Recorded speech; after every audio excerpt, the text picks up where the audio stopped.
Bonjour, je me présente Pascal Beauceron, je suis français né à Paris et papa d'un petit garçon né en juin 2009. Cette vidéo est la suite de mon histoire que j'ai déjà commencé à raconter dans une précédente vidéo et que je vous conseille donc de visualiser avant de regarder celle-ci. Je suis donc sorti de détention le 15 juillet 2017 après avoir passé 15 mois de prison à la maison d'arrêt qui se trouve à Saint-Denis sur l'île de la Réunion. Le 30 juin 2017, soit 15 jours avant ma sortie de détention, il a été décidé que j'avais interdiction de paraître sur la ville de Saint-Denis qui se trouve sur la Réunion, sur la France entière, et que je devais en fait avoir un domicile connu des services judiciaires. Alors je rappelle juste que ces restrictions s'ajoutent à la contrainte pénale qui avait été décidée le 27 mai 2016 où on m'interdisait de rentrer en contact avec la mère et également une obligation de suivi, de soins, suite à ma condamnation pour violence sur enfant et menace de mort sur la mère, suite à une conversation que j'avais eue avec mon fils le 9 avril 2016 et qui avait été rapportée en partie par des salariés de l'UDAF dans lequel j'effectuais des droits de visite médiatisés pour voir mon fils. Je serai donc hébergé sur la ville du Tampon par les services sociaux en collaboration avec les services judiciaires et je dépendrai par conséquent du tribunal de Saint-Pierre qui se trouve donc au sud de la Réunion. Alors je voudrais juste ouvrir une petite parenthèse, c'est que durant ma détention, j'ai eu un souci avec un surveillant. J'ai donc déposé plainte le 11 août 2017 au tribunal de Saint-Pierre avec tous les justificatifs liés à cette affaire. Bon, je n'ai jamais été auditionné, mais je tenais tout de même à le préciser. À le préciser pourquoi? Parce que suite à cet incident, cela aura permis à la justice de me retirer des mois de grâce et de faire en sorte que je sorte de détention le 15 juillet 2017. Voilà, fin de la parenthèse.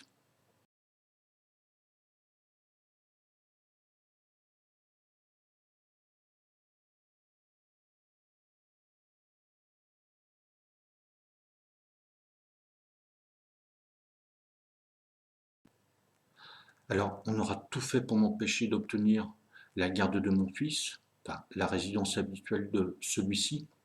durant la procédure de divorce, suite à des manœuvres frauduleuses, dolosives, avec une justice complaisante, complice pour avoir étouffé toutes mes plaintes durant la procédure de divorce. On m'aura incarcéré, maintenu en détention sur la base de faits de fiction, et surtout pour avoir dénoncé les graves dysfonctionnements de cette institution de lâcheté et de magouille qu'on appelle la justice. Et puis tous les délits de la mère, même les plus graves, seront étouffés, tout en me retirant l'autorité parentale sur du vent, en me construisant une image d'enfoiré, de pourri, en me condamnant pour violence sur enfant et menace de mort sur la mère, suite à une conversation que j'ai eue avec lui, dans un contexte très particulier. Alors c'est ainsi que le 25 juillet 2017, soit 10 jours après ma sortie de détention, que je déposerai plainte contre la mère pour violence et maltraitance sur mon fils et que j'adresserai cette plainte, si vous voulez, au procureur de la République, au procureur général, au préfet de la Réunion, au juge des enfants et également la ministre de la Justice, Nicole Belloubet. À travers cette plainte du 25 juillet 2017, je rappellerai les défauts et privations de soins de la mère qu'elle a effectués sur son fils en 2013 et je joindrai de nombreuses vidéos de mon fils que j'ai réalisées sur la période d'avril 2014 à mai 2015, soit durant l'appel du jugement de divorce du 20 mars 2014, et où on peut voir à travers ces vidéos que mon fils est très souvent angoissé lorsqu'il s'agit de retourner au domicile de sa maman, et que en mai 2015, il me révèle que celle-ci le frappe parfois avec la ceinture. Il est âgé alors d'un peu moins de 6 ans. Et puis je rajouterai également une attestation d'une des nounous qui a gardé mon fils et qui a également constaté ces angoisses. Aussi, à travers cette plainte du 25 juillet, j'en profiterai pour faire un bref historique de ma vie de couple et de revenir surtout sur toutes les étapes de la procédure de divorce jusqu'à ma sortie de détention du 15 juillet 2017, en indiquant tout ce que je reproche et également mentionner les articles de droit qui ont été violés. Et puis bien entendu, j'annexerai à cette plainte toutes les plaintes qui ont été étouffées par le procureur de la République, Éric Tuffery. Alors il faut savoir que pour cette plainte du 25 juillet 2017, qui reprend en fait tout ce que j'ai pu dire dans la précédente vidéo, enfin la partie numéro 1, entre guillemets, je serai brièvement auditionné le 17 août 2017 par le commissariat de Saint-Pierre. Et aucune suite ne sera portée, si vous voulez, suite à cette plainte.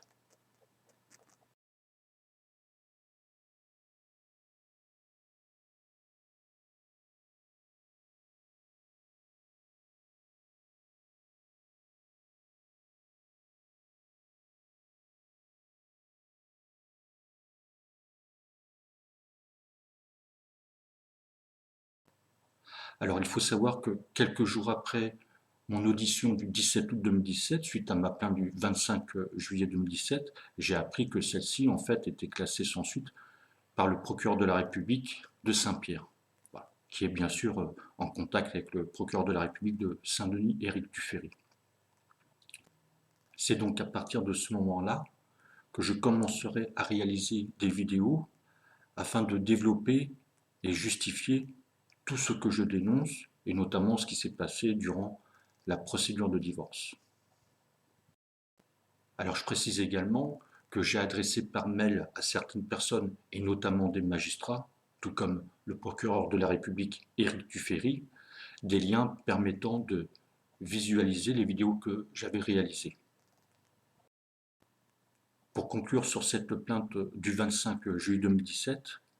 il faut savoir que j'ai reçu le 4 septembre 2017 de la part de la ministre de la Justice Nicole Belloubet un courrier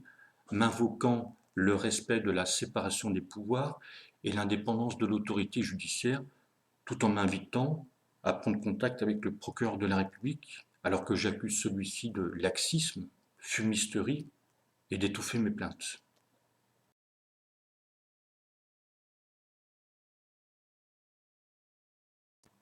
Enfin, je recevrai un courrier le 29 septembre 2017 de la part du juge des enfants, estimant ne pas être compétente pour statuer sur la résidence des enfants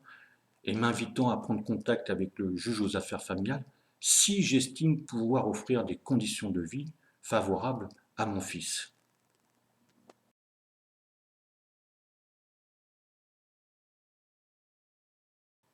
Au vu de ce que j'avais mentionné et ce que j'avais apporté comme élément dans ma plainte du 25 juillet 2017, j'ai eu la vive sensation d'être pris pour un con. Alors il faut savoir que,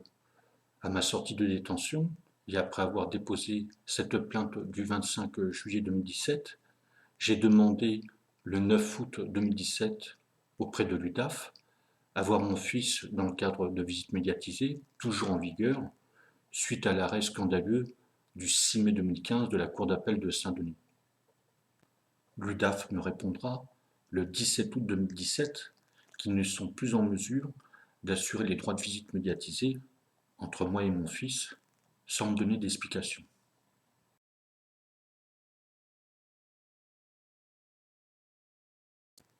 Je mettrai cette réponse négative de l'UDAF sur le fait que l'on m'ait interdit de pouvoir me rendre sur la ville de Saint-Denis et que cela servait en fait de prétexte afin de retarder de nouveau mes droits de visite avec mon fils. D'autant que l'UDAF a une antenne également basée sur la ville de Saint-Pierre. Et puis j'attendrai surtout un déblocage de la situation suite à ma plainte du 25 juillet 2017 que j'avais déposée contre la mère pour violence et maltraitance. Enfin, je fais remarquer une chose, c'est que j'ai reçu cette réponse négative de l'UDAF le jour de mon audition pour ma plainte du 25 juillet 2017 au commissariat de police de Saint-Pierre. Alors je rappelle que à ma sortie de détention du 15 juillet 2017, au-delà du fait d'avoir interdiction de paraître sur la ville de Saint-Denis, de La Réunion et de la France entière, et d'avoir un domicile connu des services judiciaires, j'avais eu une obligation de suivi, auprès des services judiciaires, et une obligation de soins. Alors, tout cela, suite à une conversation que j'ai eue avec mon fils en avril 2016. L'obligation de soins, résultant d'une expertise psychiatrique effectuée en 10 minutes, lors de ma garde à vue le 11 avril 2016, à la demande du procureur de la République, qui plus est, effectuée par un psychiatre qui travaille à leur service. Alors ce rapport d'expertise était surtout destiné en fait à contrer celui qui avait déjà été réalisé par des experts de métropole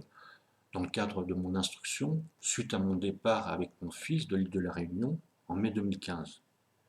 Et notamment essayer de me faire passer pour quelqu'un d'instable, de déséquilibré.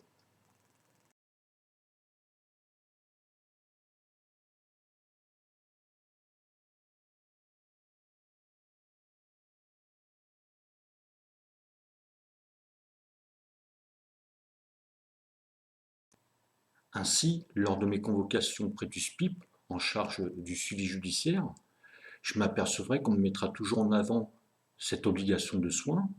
mais qu'on ne me parlera jamais de mon fils, ni même le fait que je ne puisse le voir dans le cadre de visites médiatisées auprès de l'UDAF. Et je refuserai de me soumettre à cette obligation de soins, puisque déjà je conteste cette condamnation pénale pour violence sur enfant et menace de mort sur la mère, suite à une conversation que j'ai eue avec mon fils. Car cette condamnation pénale, bidon, tirée par les cheveux, est une manœuvre du procureur de la République afin de me construire une image du méchant papa et surtout de mettre dans l'ombre les magouilles que je dénonce. Mes plaintes étouffées durant la procédure de divorce, ma plainte pour privation de soins contre la mère, mes plaintes contre les 2 médecins impliqués, mes 2 plaintes contre le CMPP Henri Vallon, pour ne citer qu'elles. Alors il faut savoir que j'avais engagé une procédure devant le Conseil de l'Ordre des médecins en 2013 contre 2 médecins et que des décisions avaient été rendues par la Chambre disciplinaire de l'Ordre des médecins d'Île-de-France le 2 mars 2016 et que j'avais fait appel de ces décisions rendues le 1er avril 2016 auprès de la Chambre disciplinaire nationale de l'Ordre des médecins et que j'avais adressé une copie de mes appels au procureur de la République de Saint-Denis et également au préfet de la Réunion. Alors on constatera qu'en fait, j'aurais été incarcéré, si vous voulez, quelques jours après, puisque j'ai fait appel le 1er avril 2016 et que j'ai été placé en garde à vue le 10 avril 2016 suite à une conversation que j'ai eue avec mon fils la veille, soit le 9 avril 2016, et qu'en fait je serai incarcéré à partir du 12 avril 2016 à la fin de ma garde à vue, enfin de mes 48 heures de garde à vue. Alors ayant été incarcéré le 12 avril 2016 et ne ressortant que le 15 juillet 2017, il est clair que je n'ai pas pu mener à bien cette procédure d'appel devant la Chambre disciplinaire nationale de l'Ordre des médecins. J'ai donc pris contact avec eux après ma sortie de détention et j'ai appris que la procédure était toujours en cours, malgré l'absence d'échange de mémoire de ma part du fait de mon incarcération. Alors j'ai été convoqué par la Chambre disciplinaire nationale de l'Ordre des médecins pour chacun des 2 médecins que je mets en cause à une audience qui devait se tenir le 24 octobre 2017 à Paris. Et au travers de ces convocations, la Chambre disciplinaire nationale de l'Ordre des médecins me demande de savoir les suites qu'a bien voulu porter le procureur de la République de Saint-Denis suite aux plaintes que j'avais déposées entre ses mains le 25 octobre 2013.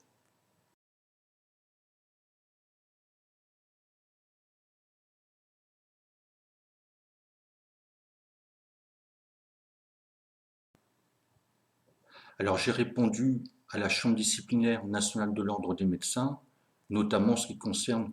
le traitement de mes plaintes que j'avais déposées le 25 octobre 2013 contre 2 médecins auprès du procureur de la République de Saint-Denis, Éric Tuffery. Concernant mes plaintes du 25 et 29 octobre 2013 contre le médecin généraliste Dr Vermel Valéry et à la fois médecin traitant de la mer, eh bien c'est très simple, je n'ai jamais été auditionné. En fait, ces plaintes ont été étouffées par le procureur de la République de Saint-Denis. Concernant ma plainte du 25 octobre 2013 contre le médecin ORL Laurent Grandpré Jean-Pierre, j'ai été brièvement auditionné en avril 2015 et le policier qui m'a auditionné a refusé de me donner une copie du procès-verbal. Et je précise que j'ai été auditionné après la procédure de divorce, puisque la dernière audience dans cette procédure a eu lieu le 11 mars 2015. Cette plainte sera classée le 8 juillet 2015 au motif que les faits ou les circonstances des faits dont je me suis plaint n'ont pu être clairement établies par l'enquête et les preuves ne sont donc pas suffisantes pour que l'affaire soit jugée devant un tribunal.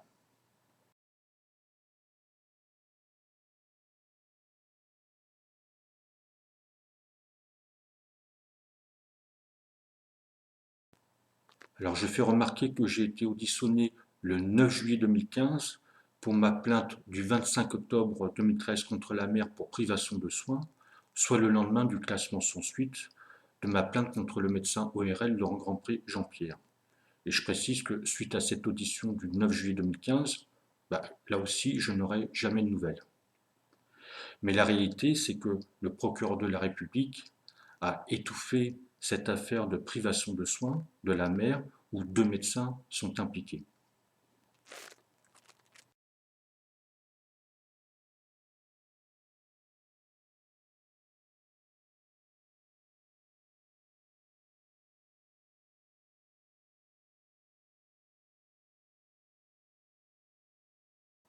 Alors j'ai également indiqué à la Chambre disciplinaire nationale de l'Ordre des médecins que je serai présent aux audiences qui se tiendront le 24 octobre 2017 à Paris. Alors vu mon interdiction de pouvoir me rendre en France,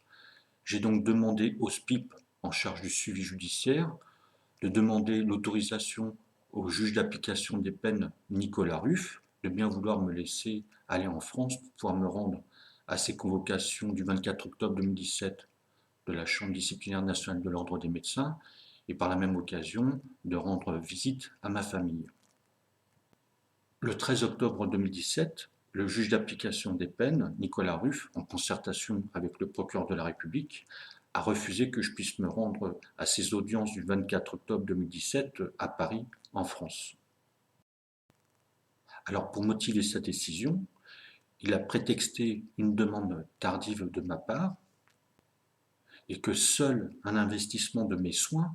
ainsi que de ses suivis pourrait en fait conduire à une modification des contraintes pénales qu'on m'avait infligées.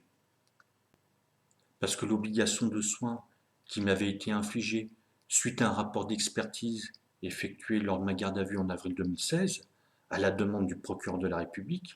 par un psychiatre qui travaille à leur service, était une manière de me faire passer pour un malade et de mettre surtout dans l'ombre les plaintes que le procureur avait étouffées. Car comme dit si bien le proverbe, quand on veut noyer son chien, on l'accuse d'avoir la rage.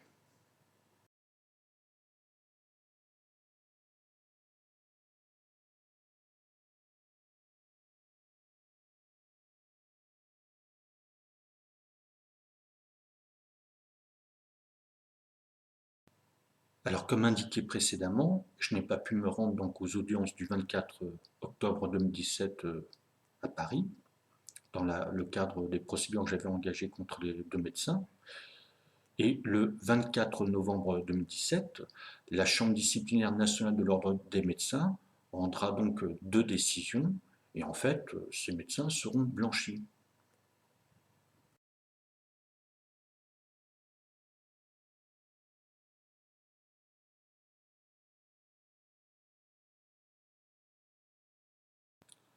Alors, suite à ces décisions rendues le 24 novembre 2017, blanchissant les 2 médecins, j'ai donc réalisé une vidéo sur les manigances scandaleuses entre le médecin généraliste Dr Vermel Valéry, le médecin traitant de la mère, avec le médecin ORL Laurent Grandpré Jean-Pierre. Et je précise également que j'avais effectué une vidéo sur les privations de soins de la mère, sachant qu'elle a fait quand même échouer à 4 reprises une intervention chirurgicale qui a été nécessaire pour son fils. Alors dans cette histoire, il y a quand même eu une personne qui a été condamnée, c'est le père, moi,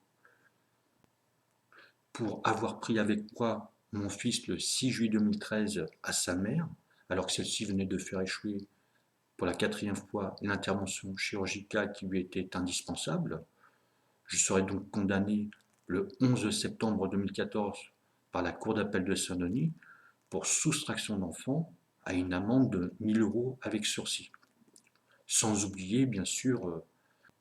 les dommages et intérêts à hauteur de 2 000 € pour chacun des 2 médecins pour plainte abusive décidée par la chambre disciplinaire de l'ordre des médecins. C'est pour cela que je vous invite à visualiser les vidéos que j'ai faites sur ce sujet.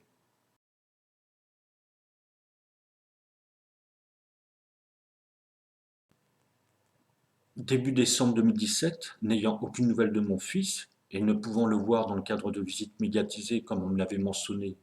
dans un mail du 17 août 2017 sans me donner d'explication, j'ai donc cherché à savoir où était scolarisé mon fils sur l'île de la Réunion. Et en fait, j'ai découvert que la mère et mon fils se trouvaient en métropole. Après avoir effectué quelques petites recherches et certaines déductions, j'ai remarqué que le 30 juin 2017, soit 15 jours avant que je sorte de détention, on m'a interdit d'aller en France, sans me donner d'explications sérieuses, ou plutôt avec des prétextes bidons. J'ai découvert que mon fils avait été radié de l'école publique de Joinville, qui se trouve à Saint-Denis, le 5 juillet 2017, et que je suis sorti de détention le 15 juillet 2017. Et surtout, c'est que jusqu'à ma découverte en décembre 2017, c'est que tout le monde m'a caché cela, et notamment les services judiciaires, que je voyais régulièrement. Car il faut bien comprendre que moi je disposais toujours de droits de visite médiatisés, suite à l'arrêt du 6 mai 2015, qui sera modifié ensuite par l'arrêt du 2 décembre 2015, mais ces droits de visite médiatisés étaient toujours en vigueur, et qu'il n'y avait absolument aucune décision de justice, moi, qui m'interdisait de voir mon fils. Et ce qui est grave et scandaleux, une fois de plus, c'est que la mère s'est installée avec mon fils en métropole, en se faisant aider, forcément, et avec le soutien, voire la complicité de la justice, en sachant que je ne pourrais plus voir mon fils. Et puis je rappelle que j'avais déposé plainte le 25 juillet 2017 contre la mère pour violence et maltraitance auprès du procureur de la République de Saint-Pierre, alors que la mère se trouvait peut-être déjà en métropole. Alors suite à cette découverte, j'ai envoyé un mail le 6 décembre 2017 à mon avocate pour l'informer et lui indiquer que je risquais de déposer plainte contre la mère, en fait, pour non-représentation d'enfant.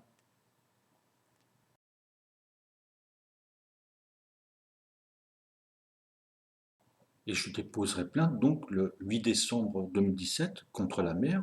pour non-représentation d'enfant auprès de la gendarmerie du Tampon,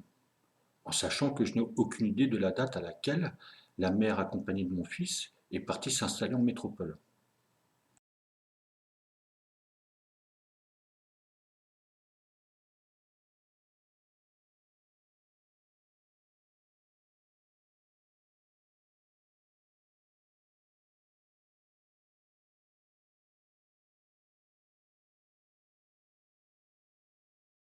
Le 12 décembre 2017, en fin d'après-midi,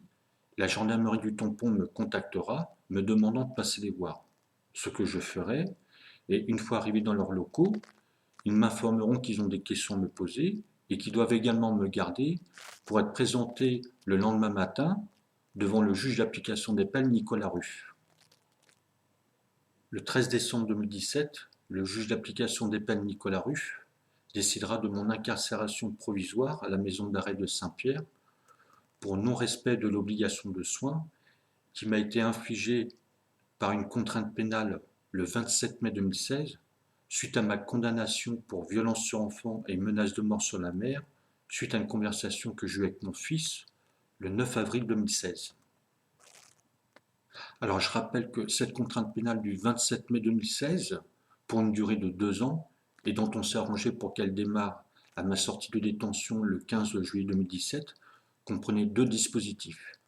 Une interdiction de rentrer en contact avec la mère et une obligation de suivi de soins. En sachant que si je ne respectais pas une de ces obligations, en fait, la justice avait la possibilité de m'incarcérer pour une durée de 1 an. Et je rappelle que on a rajouté à cette contrainte pénale du 27 mai 2016 de nouvelles restrictions le 30 juin 2017, interdiction de paraître sur la ville de Saint-Denis sur la Réunion, interdiction de paraître sur la France entière et également avoir un domicile connu de la justice.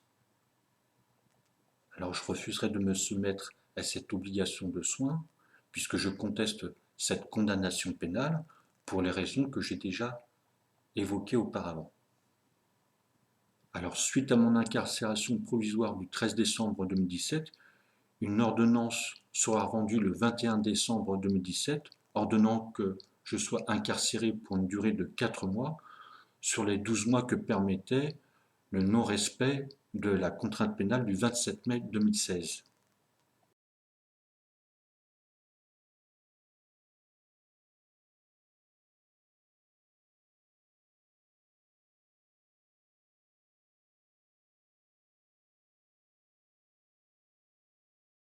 Je sortirai de la maison d'arrêt de Saint-Pierre le 16 mars 2018, sans domicile sur la Réunion,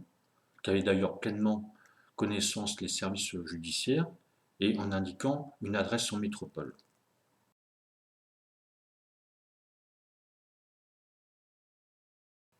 Alors je fais remarquer que l'on m'a incarcéré en décembre 2017 au motif du non-respect d'obligations de soins, mais que je ne respectais pas depuis déjà 5 mois, soit depuis ma sortie de détention en juillet 2017. Mais en fait, on m'a surtout incarcéré lorsque j'ai découvert que la mère et mon fils étaient en métropole et que tout le monde m'avait caché cela.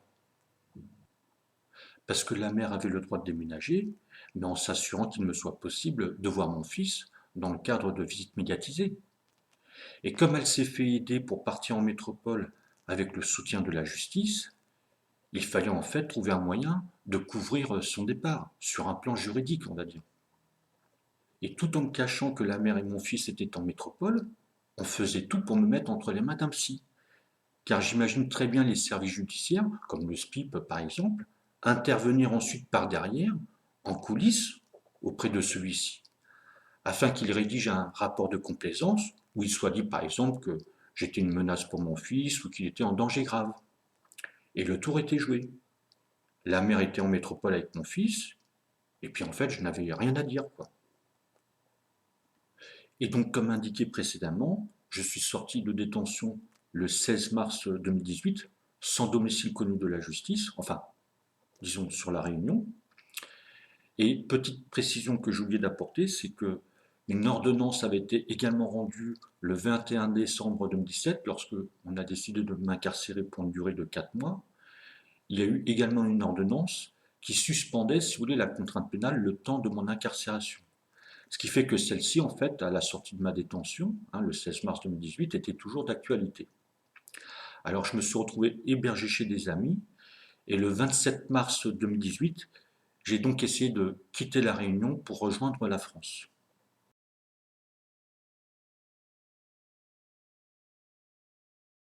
Alors je me suis retrouvé bloqué à la police aux frontières, amené au poste de police de l'aéroport de Roland-Garros, et on a fait descendre mes bagages de l'avion, et on m'a demandé de repartir sans savoir où est-ce que j'allais. Suite à cela, le 29 mars 2018,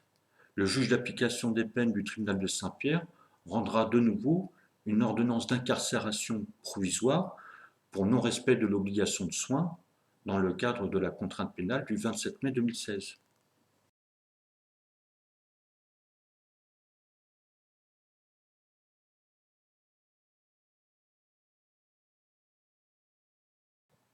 N'ayant plus de domicile connu des services judiciaires et ayant un nouveau numéro de téléphone,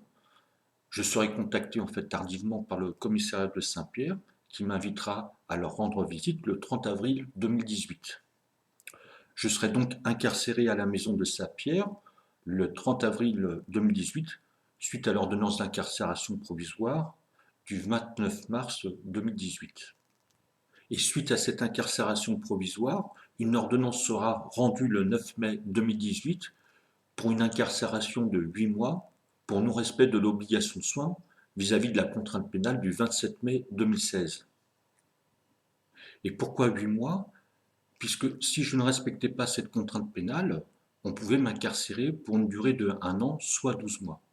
Et comme j'avais déjà été incarcéré pour 4 mois entre décembre 2017 et mars 2018 pour non-respect de cette contrainte pénale, le reliquat était donc de 8 mois sur les 12 mois.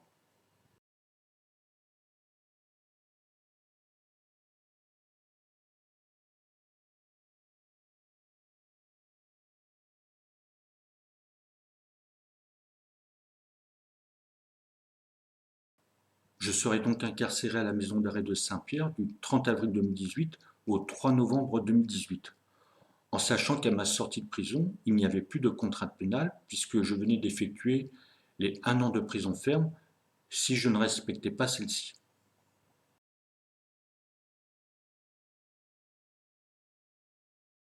Donc le 3 novembre 2018, à ma sortie de prison, il n'y avait plus d'obligation de soins, d'obligation d'avoir un domicile connu des services judiciaires, d'interdiction d'aller sur la ville de Saint-Denis à La Réunion, d'interdiction d'aller en France et d'interdiction de rentrer en contact avec la mère.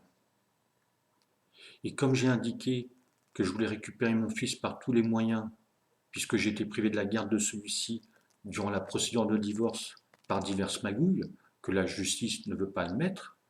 eh bien les services judiciaires de La Réunion ont pris contact avec le procureur de la République de Nantes, là où réside la mère, afin qu'elle puisse bénéficier d'une ordonnance de protection.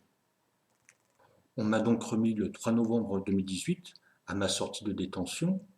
une convocation pour le 8 novembre 2018 devant le juge aux affaires familiales de Nantes dans le cadre de cette procédure d'ordonnance de protection pour la mère.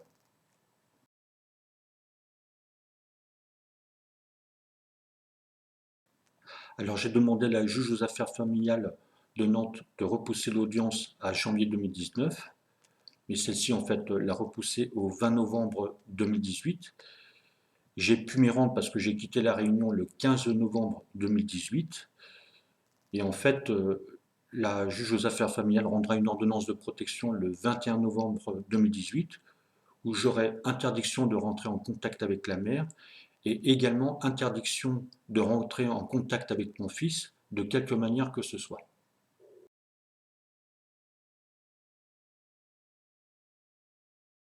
Alors il faut bien comprendre que cette ordonnance de protection au bénéfice de la mère, au motif de violence conjugale et de violence sur enfant, rendue par la juge aux affaires familiales de Nantes, qui ne connaît pas le dossier,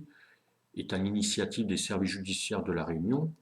afin de m'empêcher que j'aille récupérer mon fils et par la même occasion de me couper de tout lien avec celui-ci, dont je le suis d'ailleurs depuis le 9 avril 2016. Et qu'il se passe un drame au vu de tout ce qu'on m'a fait subir. Alors comme cette vidéo est la dernière que je ferai, je voudrais éclaircir certains points et faire quelques remarques qui me semblent très importantes. En avril 2010, alors que nous habitions à Nancy en France, la mère avait tenté de me poignarder dans le lit. J'avais appelé police secours, la mère avait reconnu les faits et j'avais cependant refusé de porter plainte afin de préserver la cellule familiale. Mon fils était alors un bébé à cette époque-là. Suite à la séparation du couple qui a eu lieu le 8 octobre 2012 sur La Réunion, j'ai donc déposé plainte le 9 octobre 2012 pour ces faits-là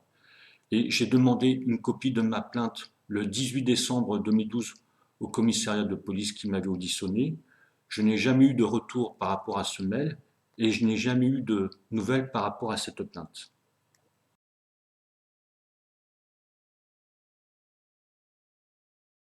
Pour se justifier, la mère donnera deux versions différentes. Une qui apparaît dans la confrontation du 11 octobre 2012 et la seconde qui apparaît dans le rapport d'enquête sociale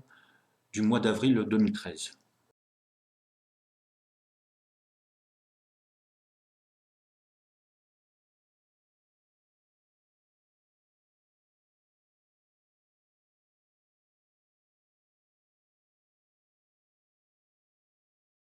Le 28 septembre 2012, nous sommes alors sur La Réunion.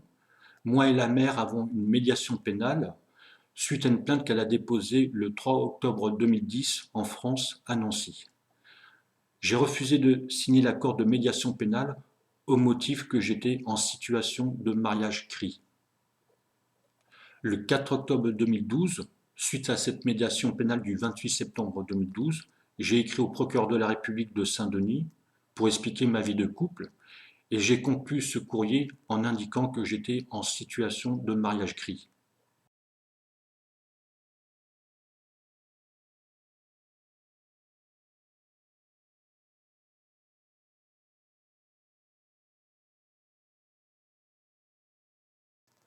Alors je voudrais faire remarquer que durant ma vie de couple, jusqu'à la fin de la procédure de divorce, soit le 6 mai 2015, je n'ai jamais été condamné pour violence conjugale et encore moins pour violence sur enfant. Mais la justice arrivera à me prononcer un divorce à mes torts exclusifs sur la base des plaintes de la mère d'octobre 2010 et octobre 2012 classées sans suite, en sortant un élément de mon courrier du 4 octobre 2012 adressé au procureur de la République, qui pouvait me porter préjudice, et en justifiant la tentative d'agression par arme blanche sur ma personne de la mère, en prétextant qu'elle voulait se défendre. Et je voudrais également préciser que, suite aux plaintes mensongères de la mère, j'avais également déposé plainte auprès du procureur de la République de Saint-Denis et que je ne serais jamais entendu.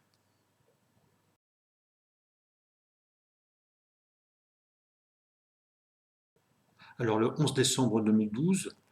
la première décision de justice en fait dans le cadre de la procédure de divorce sera rendue par la juge aux affaires familiales Virginie Santoro et il sera donc ordonné une garde alternée pour l'enfant, que le domicile conjugal me soit attribué, une enquête sociale et l'ouverture d'une instruction pour vol contre la mère.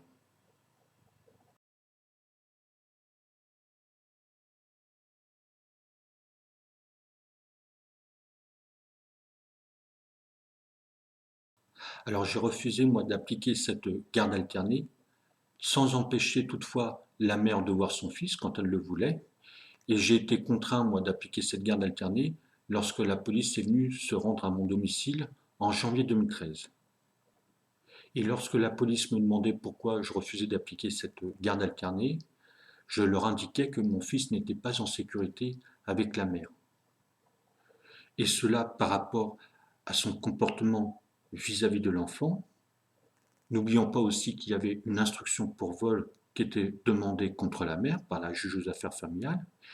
et que la mère était hébergée dans un foyer où moi j'avais découvert un article de presse qui faisait état de violences récurrentes dans celui-ci.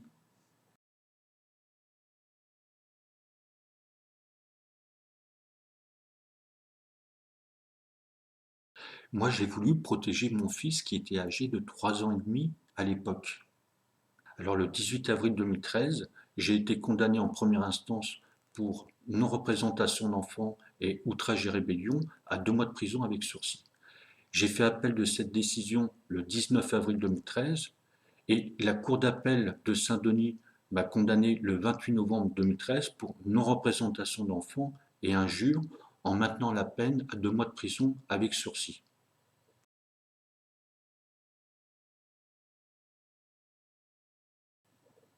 Alors moi je ne conteste pas la condamnation pour injure, mais celle pour non-représentation d'enfants. Car on ne fait pas une garde alternée avec un enfant de 3 ans et demi lorsqu'il y a une instruction pour vol qui est ouverte contre la mère et que celle-ci est hébergée dans un foyer où il est fait état de violences récurrentes. Et la Cour d'appel de Saint-Denis a été plus soucieuse de protéger une décision de justice que de respecter le droit et l'intérêt des enfants. Mais je tiens à préciser que la juge aux affaires familiales Virginie Santoro n'avait pas tous les éléments quand elle a rendu sa décision de garde alternée le 11 décembre 2012.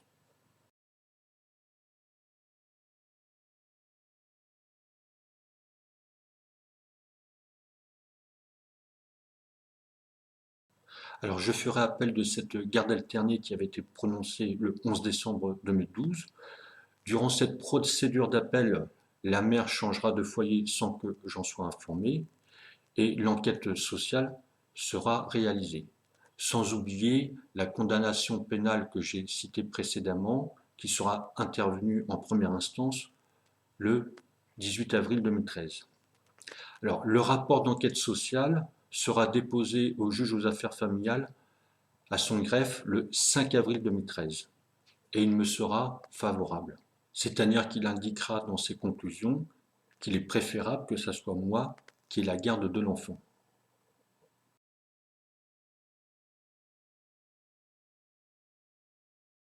Alors, suite à ce rapport d'enquête sociale qui m'est favorable, tout un complot s'organisera autour de l'ami et avocat de la mère, Mathieu Jorel, et du médecin traitant de la mère, Dr Vermel Valéry, afin de contrer ce rapport d'enquête sociale.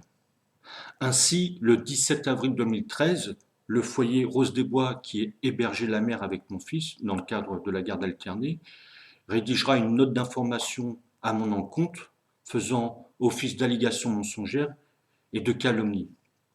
Le 23 avril 2013, le docteur Vermel Valéry rédigera une attestation flatteuse en faveur de la mère. Et le 30 avril 2013, le CMPP Henri Vallon, qui se trouve à quelques mètres du cabinet du docteur Vermel Valéry, fera en fait un signalement contre moi. Et dans ce signalement, rédigé par des gens qui ne m'ont jamais vu, qui n'ont même jamais cherché à me contacter, tout en se cachant comme des lâches derrière les dires de la mère, indiqueront que j'instrumentalise mon fils, que celui-ci est en danger grave et qu'en fait il faudrait m'en écarter. Et que si je devais le voir, il faudrait d'abord que cela relève d'une expertise psychiatrique.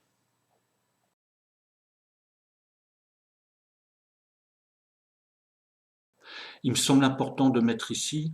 le comportement de l'enfant qui a été décrit lors de l'enquête sociale, comportement de l'enfant en présence du père et également en présence de la mère, où il est d'ailleurs indiqué que l'enfant en présence de la mère est totalement à l'opposé de celui constaté en présence avec le père.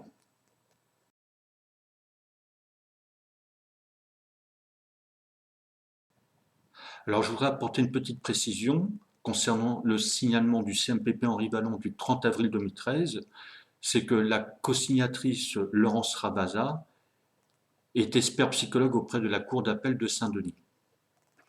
Et concernant, si vous voulez, le CMPP Henri Vallon, j'ai fait une vidéo à ce sujet que je vous invite en fait à visualiser. Cependant, il faut savoir que le CMPP Henri Vallon interviendra à 2 reprises dans le cadre de la procédure de divorce. Le 30 avril 2013 avec leur signalement destiné à contrer le rapport d'enquête sociale qui m'est favorable du 5 avril 2013 et également par un signalement le 30 septembre 2014 pour venir au secours de la mère qui avait changé l'école de mon fils contre mon gré, à mon insu et par ruse. Alors il faut savoir que j'ai également déposé 2 plaintes contre le CMPP Henri Vallon auprès du procureur de la République de Saint-Denis, soit le 4 novembre 2013 et le 17 décembre 2014, et que ces plaintes en fait seront étouffées par le procureur de la République de Saint-Denis, Éric Tuffery.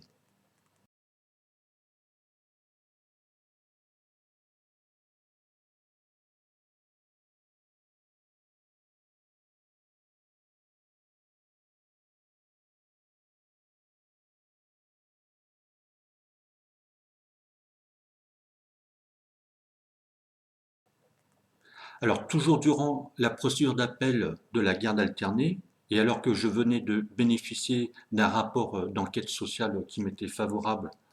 le 5 avril 2013, Eh bien, la mère, avec la complicité de son médecin traitant, le docteur Vermel-Valéry, fera des privations de soins sur mon fils. Alors, je ne vais pas développer et justifier ce point-là, puisque j'ai déjà fait une vidéo à ce sujet. Et donc, après que la mère ait fait échouer une intervention chirurgicale pour son fils le 28 mai 2013, puis le 10 juin 2013, la Cour d'appel de Saint-Denis rendra le 19 juin 2013 un arrêt suite à mon appel de la garde alternée, tout en constatant l'absence inexpliquée de mes pièces. La Cour d'appel de Saint-Denis, présidée par Jean-Pierre Cise, accompagné de ses deux conseillers Michel Caru et Jacques Rousseau, s'étonne d'avoir qu'une seule pièce sur les 20 mentionnées sur le bordereau de communication, alors que la partie adverse, à savoir l'avocat Mathieu Jaurel, disposait, lui, de 39 de mes pièces.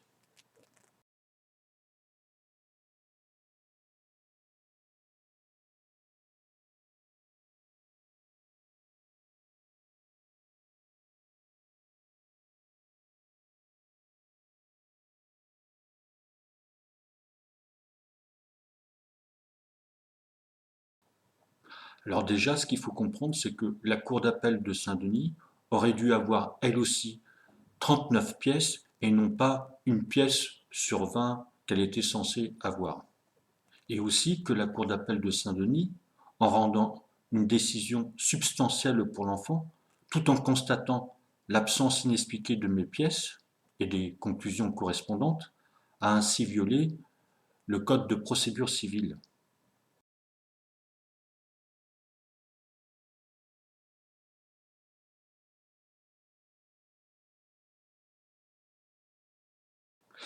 Mais cette disparition de pièces était surtout destinée à cacher les défauts et privations de soins de la mère sur son fils.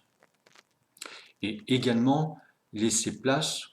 aux intervenants extérieurs qui auront comploté contre moi après que me soit rendu un rapport d'enquête sociale qui m'était favorable en avril 2013. Alors, suite à cet arrêt du 19 juin 2013 de la Cour d'appel de Saint-Denis, je me verrai infliger un droit de visite médiatisé et on accordera la résidence habituelle de l'enfant à la mère alors que celle-ci effectue des privations de soins. La mère, disposant entièrement de son fils, fera également échouer l'opération prévue du 24 juin 2013 et celle du 8 juillet 2013 alors que nous avions signé les accords de consentement parentaux pour le médecin.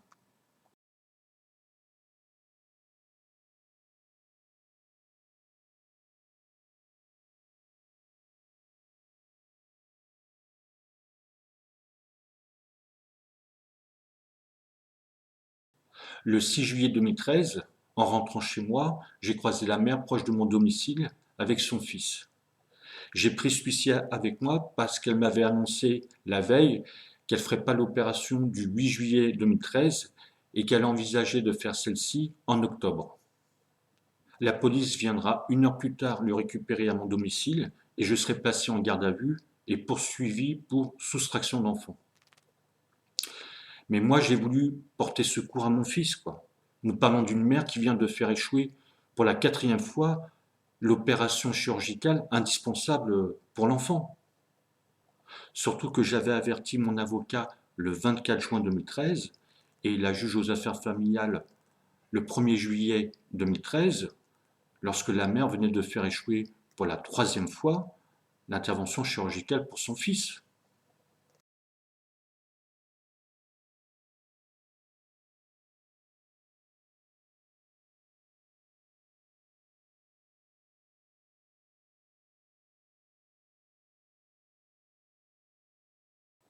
Et je vais expliquer pourquoi la mère, avec la complicité et le soutien de son médecin traitant, le docteur Vermel-Valéry, ont fait échouer les opérations pour mon fils.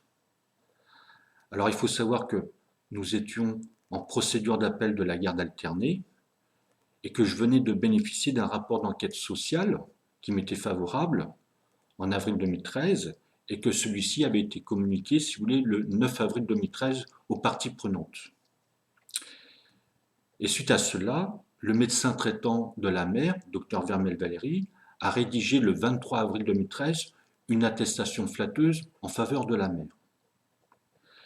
Et mon fils avait régulièrement des problèmes de santé. En fait, il avait du mal à respirer la nuit. Et moi, j'avais indiqué à la mère que j'allais voir en urgence le lundi 6 mai 2013 un médecin ORL pour faire consulter mon fils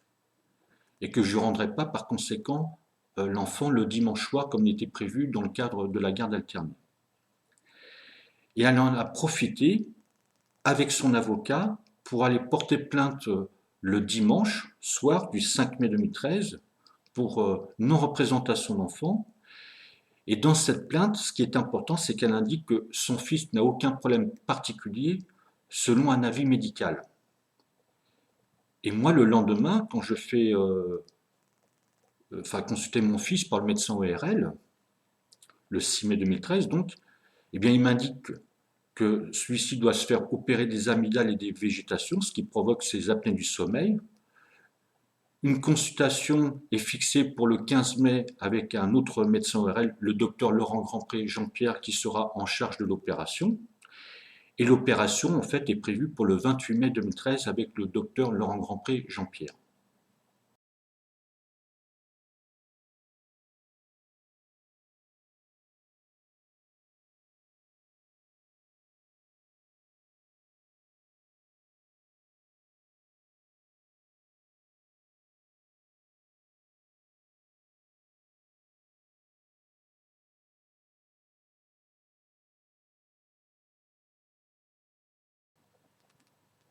Et donc, ce qui se passe, c'est que le docteur Vermel Valérie intervient derrière mon dos avant la consultation du 15 mai 2013 qui est prévue avec le médecin ORL Laurent Grandpré Jean-Pierre. Elle met en avant le signalement du 30 avril 2013 du CMPP Henri Vallon, enfin signalement rédigé par ses amis, parce que n'oublions pas que le CMPP Henri Vallon se trouve à quelques mètres du cabinet du docteur Vermel Valérie. Et lorsque je fais consulter mon fils par le docteur Laurent Grandpré Jean-Pierre le 15 mai 2013, eh bien, il minimise l'état de santé de mon fils et annule l'opération prévue le 28 mai 2013 sous prétexte de la procédure de divorce. Alors suite à cela, je fais consulter mon fils par un autre médecin ORL, le docteur Gaujon, qui consulte mon fils le 29 mai 2013 et qui prévoit une opération pour le 10 juin 2013.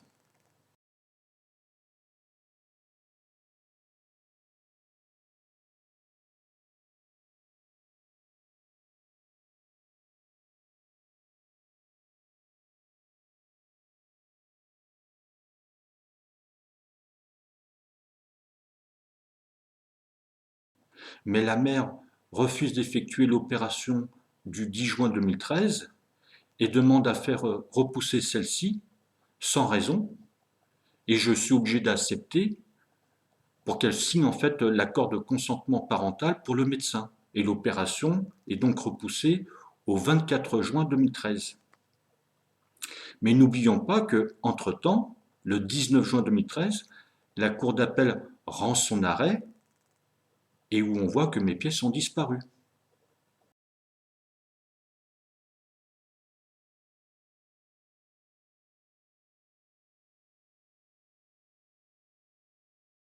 Alors il faut bien prendre conscience que je suis en procédure d'appel. La mère sait que j'ai bénéficié d'un rapport d'enquête sociale qui m'est favorable. Et malgré cela, elle n'hésite pas à faire échouer l'opération du 28 mai 2013 et l'opération du 10 juin 2013, en demandant d'ailleurs à ce que celle-ci soit repoussée. Et la Cour d'appel rend le 19 juin 2013 un arrêt où mes pièces ont disparu. Et moi je le dis clairement, c'est que la mère savait très bien que mes pièces allaient disparaître. Et si après cet arrêt du 19 juin 2013, alors qu'elle disposait entièrement de l'enfant, elle fera avorter les opérations du 24 juin et du 8 juillet 2013 prévues avec le docteur Gaujon, avec le soutien de son médecin traitant, le docteur Vermel Valérie, C'était afin de permettre que le docteur Laurent Grandpré Jean-Pierre reprenne la main sur l'opération de mon fils. Comme ça, cela lui permettait de rédiger un compte-rendu d'opération en adéquation avec l'état de santé de mon fils qu'il avait minimisé lors de la consultation du 15 mai 2013.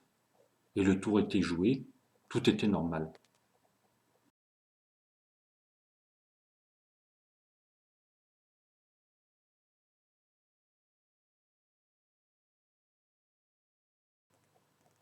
Et il faut savoir que si le médecin ORL Laurent Grandpré Jean-Pierre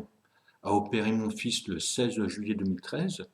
c'est à la demande du docteur Vermel Valéry, médecin traitant de la mère, médecin généraliste, à l'origine d'aucune initiative auprès des médecins ORL. Et d'ailleurs, le médecin ORL Laurent Grandpré Jean-Pierre indique dans son mémoire de défense, dans le cadre de la procédure que j'avais engagée devant la chambre disciplinaire de l'ordre des médecins, que le 10 juillet 2013, le docteur Vermel Valéry le contacte parce que elle et la mère préfèrent que ce soit lui qui fasse l'opération. Ce qui est tout simplement scandaleux, quoi.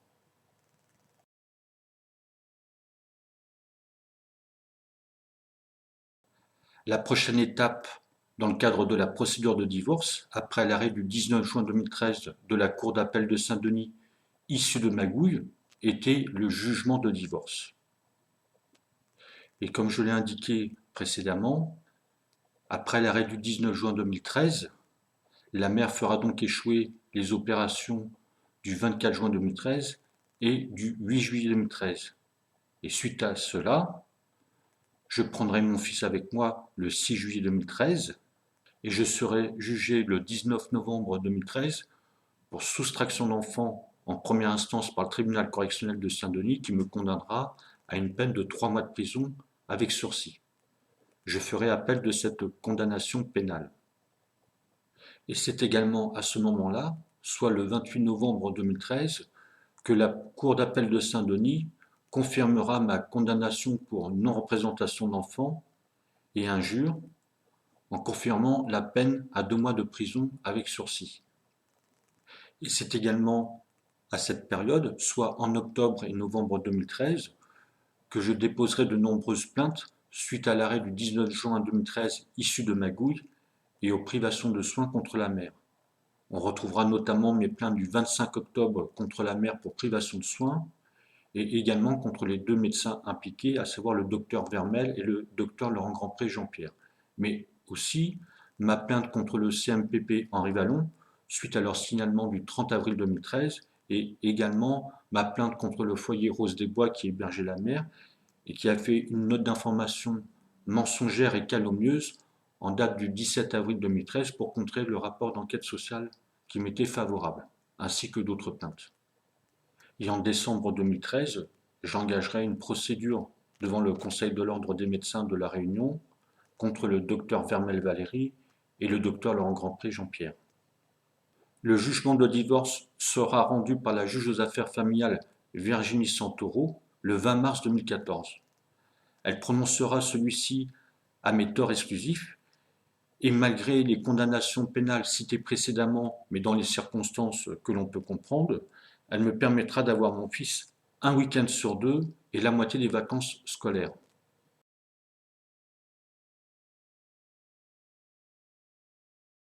Alors je ferai appel de ce jugement de divorce du 20 mars 2014, car déjà je conteste que celui-ci m'ait été prononcé à mes torts exclusifs, pour les raisons que j'ai déjà évoquées précédemment. Et surtout par rapport à la garde de l'enfant, car je rappelle que nous partons d'une garde alternée, que je ne voulais pas, d'ailleurs tout comme la mère, qu'ensuite j'ai bénéficié d'un rapport d'enquête sociale qui m'était favorable, qu'on m'a infligé, moi, des droits de visite médiatisés suite à une procédure d'appel de garde alternée issue de diverses magouilles, je rappelle que toutes mes pièces ont disparu, et que la mère faisait des défauts de soins, des privations de soins, qui ont été cachés, et que, suite à cet arrêt du 19 juin 2013, elle fera échouer de nouveau à 2 reprises une opération qui était indispensable pour mon fils, quoi. Et sans oublier mes plaintes qui ont été déposées en octobre et novembre 2013 auprès du procureur de la République de Saint-Denis et qui ont été étouffées, car aucune de ces plaintes n'a été traitée avant que soit prononcé ce jugement de divorce du 20 mars 2014. Alors je dois préciser que de la séparation du couple jusqu'à ce que soit prononcée l'ordonnance de non-conciliation du 11 décembre 2012 qui fixait une garde alternée pour l'enfant, j'étais représenté par le cabinet d'avocats de Maître Marie Briot. J'avais fait appel de cette décision de justice et on avait refusé de me suivre en fait dans cette démarche. J'avais donc pris un autre avocat qui était Maître François Avril. Suite à cet arrêt du 19 juin 2013, où mes pièces avaient disparu, j'avais donc pris en fait un autre avocat. Et dans la procédure en fait qui m'amenait jusqu'au jugement de divorce, j'étais donc représenté par Maître Taïli Manikoum. Et si celle-ci a communiqué au juge la totalité de mes pièces, en revanche, ces explications écrites, ou plutôt ces revendications écrites, qu'on appelle dans le jargon judiciaire les conclusions, eh bien celles-ci manquaient cruellement d'explications. Si bien que la mère qui avait fait échouer de manière manifeste à 4 reprises une intervention chirurgicale nécessaire pour son fils, eh bien c'était la juge dans son jugement du divorce du 20 mars 2014 qui me mettait en garde d'un éventuel retrait de l'autorité parentale si je venais à en abuser.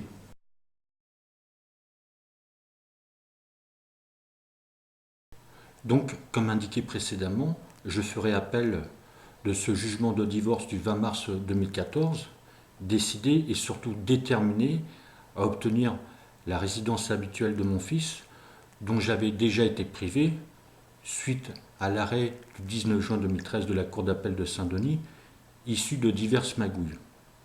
Et dans cette procédure d'appel de jugement de divorce, je serai représenté par Maître Samia Sadar Ditou. Alors durant cette procédure d'appel de jugement de divorce, les droits de visite médiatisés avaient pris fin et je disposais de mon fils un week-end sur 2 et de la moitié des vacances scolaires. Et ce qu'il faut savoir, c'est que quand j'avais mon fils avec moi, et lorsqu'il était question du retour au domicile de sa maman, eh bien celui-ci était tout le temps pris de crises d'angoisse et de pleurs. Et ce que j'ai fait, c'est que moi j'ai réalisé des vidéos pour garder en mémoire, enfin trace de ces moments qui m'étaient difficiles, pour me prémunir de toute nouvelle attaque, comme ça avait été le cas lorsque j'avais bénéficié du rapport d'enquête sociale qui m'était favorable en avril 2013. Car le foyer Rose des Bois qui hébergeait la mère à l'époque de l'enquête sociale, dans sa note d'information du 17 avril 2013, et le CMPP Henri Vallon dans leur signalement du 30 avril 2013, faisaient comprendre que mon fils était prostré, traumatisé, en danger grave, et qu'il subissait certainement des maltraitances de ma part. Et je rappelle que j'avais déposé plainte contre le foyer Rose des Bois, ainsi que le CMPP Henri Vallon, fin 2013,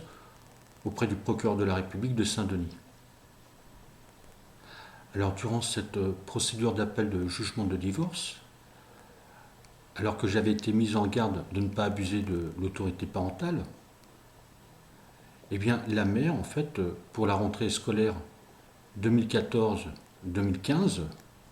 changera l'école de mon fils à mon insu, contre mon gré et par ruse. Et je ferai intervenir, si vous voulez, la direction de l'académie afin qu'ils remettent mon fils à l'école privée Sacré-Cœur où il était scolarisé depuis la petite section maternelle. J'enverrai donc un mail le 1er septembre 2014 à la direction de l'académie qui vérifiera la jurisprudence et me répondra le jour même en m'informant que mon fils allait retourner à l'école privée Sacré-Cœur et que s'il y avait un souci, qu'il fallait que je les recontacte.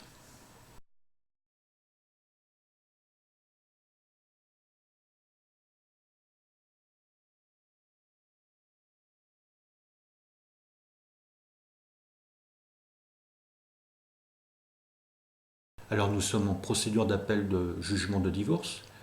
et conscient que la mère avait en fait violé l'autorité parentale, eh bien le CMPP Henri Vallon,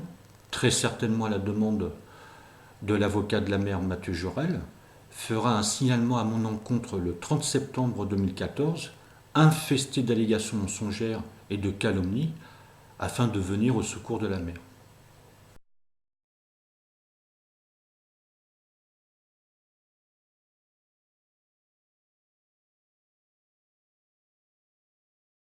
Alors je précise que ce signalement du 30 septembre 2014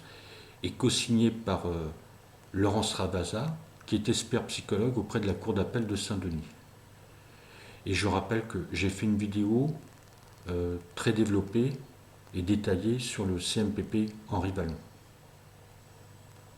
Alors concernant ce signalement du 30 septembre 2014 du CMPP Henri Vallon, que je découvrirai en décembre 2014 au travers des échanges de conclusions avec l'avocat adverse, c'est-à-dire Mathieu Jorel, eh bien je déposerai plainte contre le CMPP Henri Vallon le 17 décembre 2014 auprès du procureur de la République. Et j'engagerai également une procédure devant le Conseil de l'ordre des médecins contre le pédopsychiatre Fabrice Samin, directeur médical du CMPP Henri Vallon. Car la réalité, c'est que le CMPP Henri Vallon utilise mon fils à travers un prétendu suivi pour en fait intervenir durant la procédure de divorce afin de servir uniquement les intérêts de la mère. Car ce que je constate, c'est que le CMPP Henri Vallon fera un signalement le 30 avril 2013 afin de contrer un rapport d'enquête sociale qui m'est favorable et que celui-ci interviendra en faisant un second signalement le 30 septembre 2014 pour venir au secours de la mère qui venait de violer l'autorité parentale en changeant l'école de mon fils contre mon gré, à mon insu et par ruse.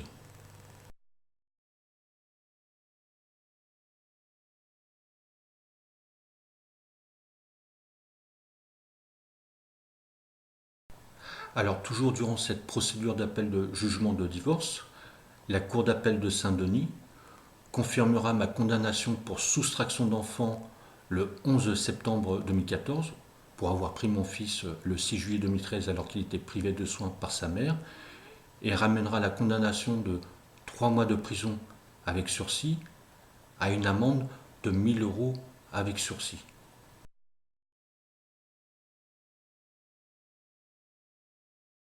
Concernant les plaintes que j'aurais déposées en octobre et novembre 2013, ainsi que celles que j'aurais déposées en 2014, et je pense particulièrement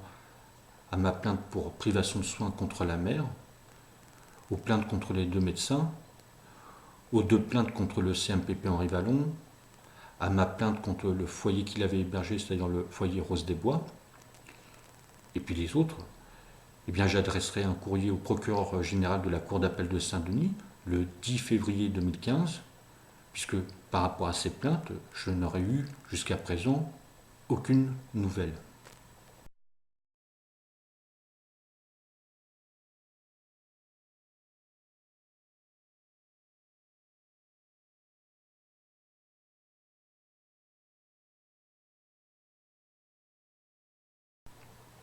Le 6 mai 2015, la Cour d'appel de Saint-Denis, présidée par Jean-Pierre Cise ainsi que ses 2 conseillers Michel Caru et Jacques Rousseau, les mêmes professionnels de la justice qui auront rendu l'arrêt du 19 juin 2013, rendront un arrêt suite à mon appel du jugement de divorce du 20 mars 2014. Et dans celui-ci, ils confirmeront le divorce à mes torts exclusifs, m'infligeront de nouveau un droit de visite médiatisé pour voir mon fils à raison d'une après-midi de la première, troisième et éventuellement 5e semaine du mois, et permettront à la mère d'exercer seule l'autorité parentale. Une manière déguisée et lâche de me retirer l'autorité parentale, puisque si la mère l'exerce seule, cela sous-entend que je ne l'exerce plus. Et quand on enlève l'autorité parentale à un parent sur son enfant, cela signifie que le seul droit qu'il a, c'est le droit de se taire.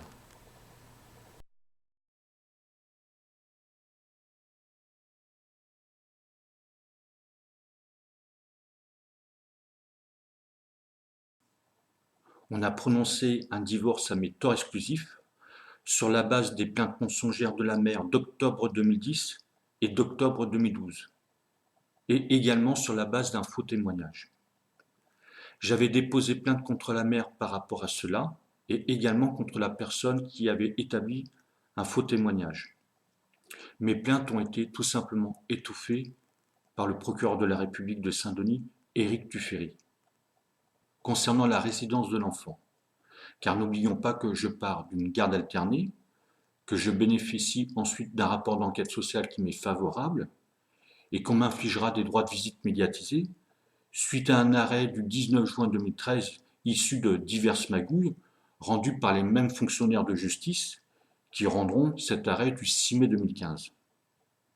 Eh bien, ils m'infligeront de nouveau un droit de visite médiatisé pour voir mon fils, en s'appuyant déjà sur mes 2 condamnations pénales, l'une pour non-représentation d'enfant et injure effectuée en janvier 2013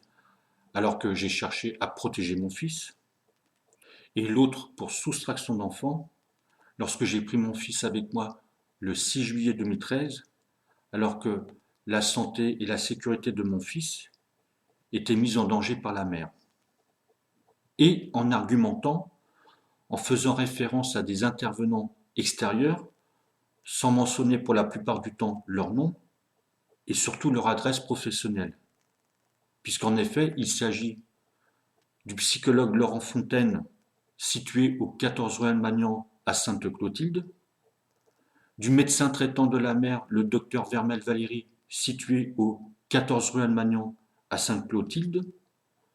de l'orthophoniste Sonia Michalon, située au 14 rue Almagnan à Sainte-Clotilde,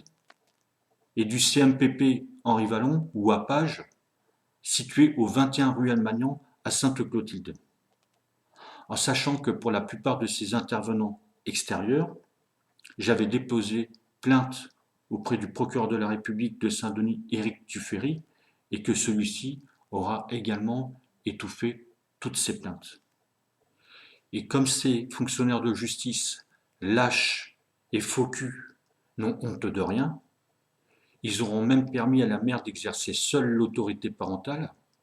sous prétexte que je refusais de faire une expertise psychologique ou psychiatrique à la demande de 2 escrocs du CMPP Henri Vallon, et que j'avais indiqué que celle-ci ne pourrait être réalisée de manière impartiale sur l'île de la Réunion. Alors lorsque j'aurai connaissance oralement de cet arrêt scandaleux du 6 mai 2015 de la Cour d'appel de Saint-Denis, alors que quelques jours auparavant, mon fils venait de me révéler que sa maman le frappait parfois avec la ceinture, il était âgé de moins de 6 ans, eh bien je quitterai avec lui ce département bananier français, où les connivences entre avocats, voire magistrats, vont bon train,